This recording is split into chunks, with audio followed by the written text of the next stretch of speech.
Tonight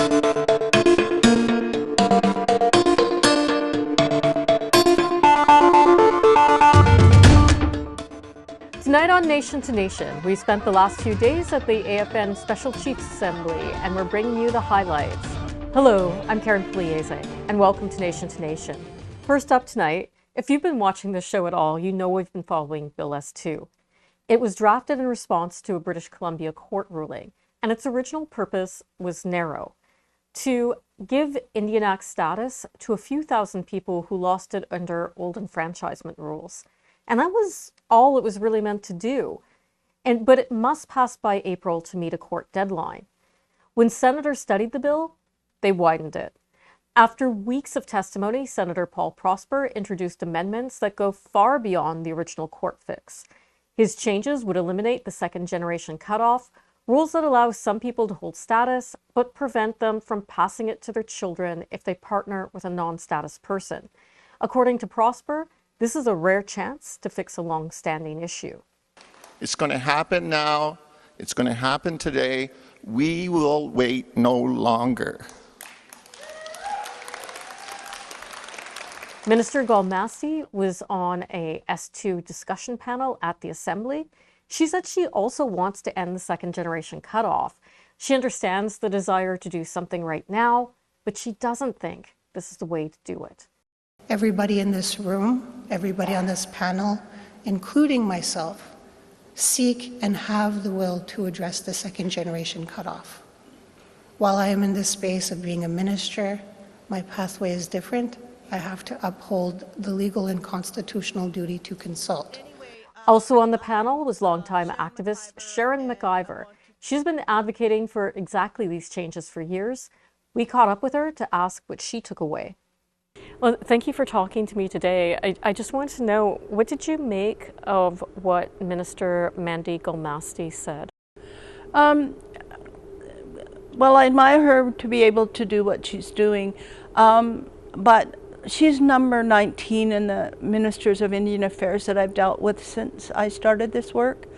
And it's exactly the same.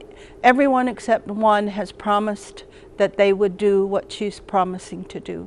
And they would look me in the eye and say, I promise, Sharon, that we will get the discrimination out. And it has not happened at all. It was a delaying tactic. And so as much as I appreciate her, she doesn't have the authority to do it. The Department of Justice does all of the legal work, and so she can't even order them to do it. And so, and she probably, I don't know if she knows that or not. She probably should, but it's not going to happen.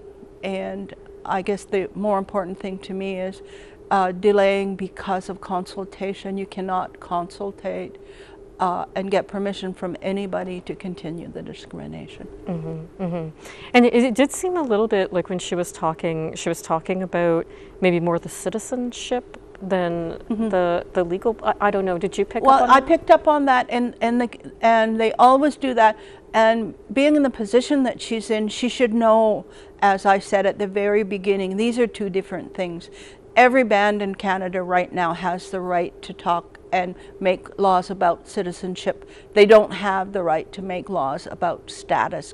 Canada kept that in 1985 and gave the membership code the ability to change codes and who decides who can come in or not.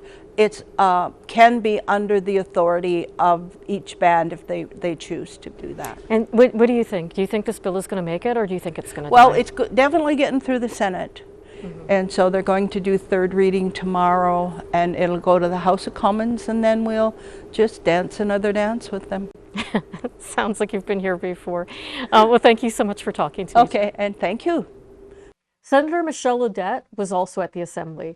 She sponsored the bill and she supports the amendments. But what does she think will happen when the bill leaves the Senate? Well, thanks for talking to me. I'm just kind of wondering, like, this whole debate around consultation. It sounds like the amendments that the Senate made give the minister a year to consult, And yet she seems to be saying that's not enough. What do you think? Well, I think for me that to change the Indian Act, the debate is that we have to stop the discrimination. That's it, that's all. This is clear for me. But about how a nation, we don't need a legislation debated in the chamber right now. The commitment that we need to hear from the government, no matter which political government is there, it's how we will build that, rebuild that relationship on nation to nation, and that will also include what is being a citizen of this nation. Mm-hmm. So I believe it's just a tactic to slow down or say no to what we're supposed to bring in those amendments. Yeah, so you were the sponsor of the bill, and yet you voted for the amendments. So, I mean, there was Minister Golmasti, I think, very graciously put it, we're on a different path, and that's because of the position that she has. Yeah. But it kind of sounded to me like this bill, based on that, is not going to survive the House. It is sad to say it's a possibility. It's a possibility. But our work was to study it and bring amendment if they were presented. And I was clear right at the beginning with C-38 and S2, the same bill with this new government. For me, if there is good amendment, who am I to reject them? And then the democracy of those two chambers, we hope that it will be debated in the other chamber. If they want to kill it, they will have to respond why. But I hope sincerely that they will vote on those amendments that we propose. Well, at the end of the day, the minister is talking about consultation and her constitutional duty to chiefs and to leaders of First Nations. If they were to go en masse and say, no, we want this, you don't need to consult us anymore, is there any possibility that could save the amendments in this bill? I wish it would, because I've been witnessing bills that because of one person, we made change. One person. And on S2, I don't think that the government did consulted all First Nation to say, by the way, you will have probably 3,000 people that will be entitled for registration and status in it. They didn't do that part. But now they use the principle of duty to consult, which I strongly believe it's important. But for me, I was strong yesterday in the chamber that it seemed to be slightly giving less power, that we will consult on every policy where it's about Indigenous rights, treaty, modern treaty, but not a policy that is trying to erase us. Okay, well, thank you very much. It's tough in English. After the break, we'll look at some highlights of the discussion with the Prime Minister.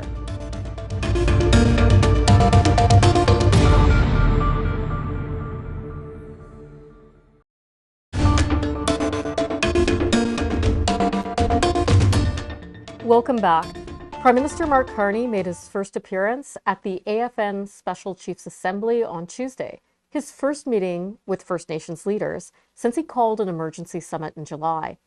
He arrived with an announcement that the National Chief has been pushing for, a seat at the table with the First Ministers. Now, I don't know if it was a surprise, but watch your face as he delivers it. That is one happy National Chief. I'm pleased to announce that I will host early in the new year a joint federal, provincial, territorial First Ministers meeting with First Nations.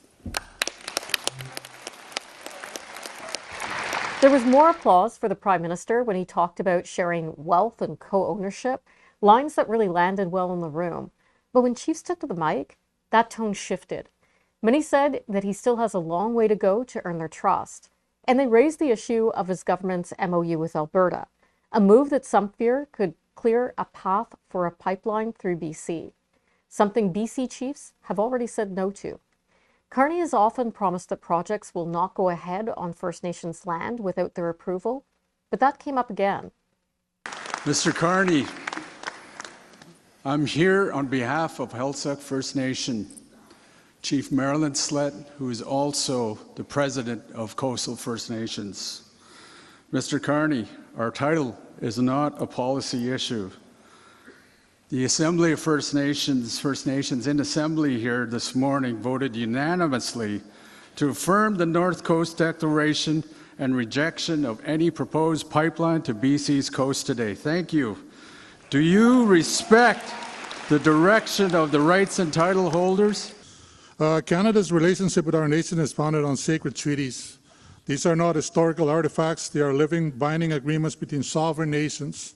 Something's related to an interprovincial, for example, I gave the reference of the Northwest Critical Conservation Corridor, interties between the system, the clean grid of BC and Yukon and Alberta. Federal government legally has the responsibility to make those approvals. If any of those issues, and many of them do, touch Treaty 6, 7, 8 rights holders, other rights holders in Alberta, of course, that consultation has to happen. And as always, time was too short. Carney took questions for 30 minutes, leaving many chiefs at the mic still waiting to speak to him. Now you're running away. I traveled many miles to provinces and talk to you. Now I'm being ignored again. The outlaws being ignored. If you can't quite hear it, that's Chief Kelsey Jocko of Cold Lake First Nation calling out to the Prime Minister, asking him to stay longer. I caught up with Chiefs Dave Munias of Cross Lake, who asked about treaty rights, and Chief Kelsey Jocko, who was left standing at the mic, to find out why, despite Carney's reassurances, they're still nervous about his plan to prioritize energy development. So, Chief, when you were up there, that was kind of like almost like an act of desperation. How close were you to the mic when the Prime Minister left? I was next up to speak. It's kind of disheartening, when that happens. You're ready to say your word, getting all prepped, and you're ready to speak, and then he runs off, right? But, I mean, you knew he was here for a limited amount of time. What was it that you wanted to talk to him about so desperately? Yeah, I still have questions about this biggest carbon capture project in the world, Pathways. Decisions are made on our behalf without us at the table, we have solutions, That's all we're asking, to have a seat at the table. Well, at a very basic level, what's going on in your community that Pathways is affecting? Oh, well, we're having a 400-kilometer pipelines, that's coming from the tar sands and it'll be stored underneath our other lands. We don't benefit from the tar sands. My people are still suffering out there. We got a homeless crisis, and majority of my people live off the reserve. And I was hoping one day I can help them. It's an everyday struggle. So that's a lot. I mean, the first thing is the carbon capture. So what we're talking about is it's part of the belief that they can take the carbon that's usually released into the air and bury it into the ground instead. And it sounds like you have concerns about that. Yeah, they say it's proven science, but it's not proven at this scale. It's going to be the biggest project in the world. We have still concerns about seismic events or whatnot, and the regulator, like, how do you build up the trust? You've been talking lots on trust, but how do you build that up when you've seen so much happen to your lands? We had a flow to surface event. You had hills collapsing, right? Caribou are still dying, and they're talking about treat and release of tailing ponds. That's going to affect my people. Is that science really absolute? So still a lot of unanswered question. I never looked at the sequestration agreement, and at the Assembly last year we asked for a federal impact assessment, and I got support from the Assembly. And now it just seems like certain acts are going to be ignored, and that's one of them. So merci cho for the interview. Thank you. So thank you for speaking with me. What did you make of the Prime Minister's speech yesterday? Well, I think for having to meet with so many chiefs here, I felt it was really, it was short, and we didn't really have much time to have a good conversation. Mm-hmm. And we were asked to provide some questions, to draft up questions that will represent our regions. Like, of course, for me, I was selected to speak on behalf of Manitoba. We met as a caucus and said we had to post these questions for the Prime Minister. I felt that when he spoke, that I appreciate the fact that he's the Prime Minister and he's speaking for Canada, and he has to build Canada, and that's what he's doing, and that's what he stated basically. That's fine, you know, to do that as a Prime Minister, but we felt that we're still. He didn't answer my question, basically. He didn't, because my question had to do with consent. Free, prior, and informed consent and treaty rights and so forth. He didn't address that. I'm hoping that maybe he will do that by letter or follow-up meeting somehow with our First Nations in Manitoba. But can I just say, like, he does talk a lot about he has to work with First Nations partners. Nothing's going to happen unless First Nations partners agree. What are you not hearing that you need to hear? Well, what we're not hearing is our involvement. Our full involvement with respect to our people getting involved in these projects. We see the provinces getting involved into partnerships with Canada, but not with First Nations directly. We still have not had consultations with our people at the grassroots level, whether they approve of this or not. I mean, we are leaders selected by our membership, right? I represent Pimitsikamak. We're a sovereign nation, but I take direction from the people. Okay, well, thank you very much. All right, thank you. After the break, we'll be back with an exclusive interview with the National Chief.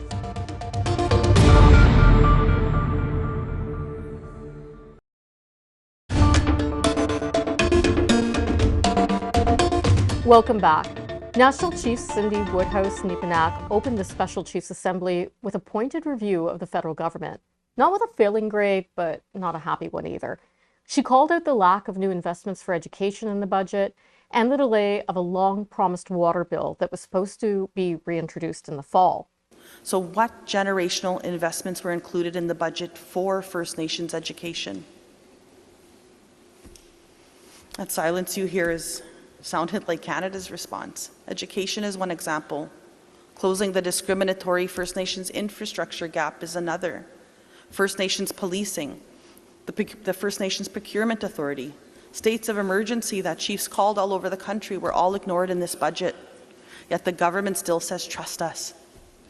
Canada's promise to introduce First Nations clean water legislation this year is another example. But she did secure one major win, a seat for First Nations at the Premier's table. I caught up with her to ask what she's making of the Assembly so far. So, National Chief, one of the big things that has come up so far is the Prime Minister coming here and saying that water legislation will be introduced in the spring. But he didn't say that it was the same water legislation, and I'm kind of hearing some concern from chiefs that they might change the legislation. Are you hearing the same thing? I'm not hearing that yet, but I do want to have an update with the ministers and hear from Cabinet directly if they are. But a lot of work had went into the original water legislation from last year. I do want to lift up people like Grand Chief Linda DeBosque and others. Even she worked hard with, what's the lady's name? There was another woman that she worked really hard with, and just, you know, they came together in a good way and they worked on that. And I know that they worked with, like, say, Treaty 6, 7, and 8 to make sure that they were consulted properly, and, you know, to try and make it move in a good way, as well as, like, for Minister Patty Haidu. When she was in Indigenous Services, she did a lot of work into that bill as well. Well, you said in a good way, and one of the things that's in the bill that I think people are worried about is it gives First Nations a lot of governance power over water. If that is taken out of a bill, what does that do for your support for it? Well, it doesn't create a place of good trust, right? Mm-hmm. First Nations already are having trust issues after Bill C-5 and you know, we're trying to, I think we made some trust yesterday, and I hope that when we create documents like this that are going to affect everybody, that they make sure that they're First Nations led when they affect First Nations, such as water legislation for First Nations needs to be First Nations led. So I'll leave that there on that one, but they need to do the right thing. Well, you said create some trust, and one of the things that I think you were happy about, or you looked happy about, was when the Prime Minister announced that there would be a First Minister's meeting, and he also called it a provincial territorial meeting, so maybe it's like a mix of the two. But when you go into that meeting, you've asked for it, you must have in mind like one or two issues that are just need to be discussed. What are they? I think water, number one. Number two, policing and public safety in First Nations communities across the country. Also, access to banking, the banking system. I think First Nations, because of the Indian Act, have been left out so long.